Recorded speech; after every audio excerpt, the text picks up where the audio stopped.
5 வகையான தியானத்தையும் நம்ம ஆழமாக கவனித்து பார்க்கும்போது அந்த மனசினுடைய ஒவ்வொரு நிலைகளையும் குறிப்பிட்டிருக்காரு. நம்ம மனசை எப்படி பயன்படுத்துறதுன்னு தெரியாமல் ரெஸ்ட்லெஸ்ஸாக அதை பயன்படுத்துறதுனால தான் நமக்குள்ளே ரொம்ப சலுப்படைகிறோம், விரக்தி அடைகிறோம். ரொம்ப எனர்ஜி தான் நம்ம உடம்புக்கும் மனசுக்கும் சப்ளையாக இருக்குது.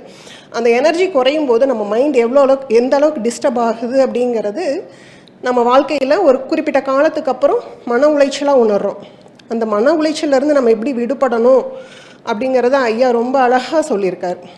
இப்போ புறத்தில் அகத்தில் போராட்டம் இல்லைனாலும் புறத்தில் நம்ம வாழும்போது நிறைய பிரச்சனைகளை எதிர்கொள்கிறோம். அப்படிங்கும்போது அந்த பிரச்சனை மனசுலையும் பிரதிபலிக்குது. அந்த ஒவ்வொரு சுச்சுவேஷன்லையும் நம்ம எப்படி கவனத்தோட அந்த திங்கிங்கையும் எமோஷனையும் அந்த சூழ்நிலைகளையும் ஹேண்டில் பண்ணணும் அப்படிங்கிறது ஒவ்வொரு தியானமாக வடிவமைச்சு கொடுத்துருக்காரு. உண்மையிலேயே ரொம்ப அற்புதமாக இருந்தது.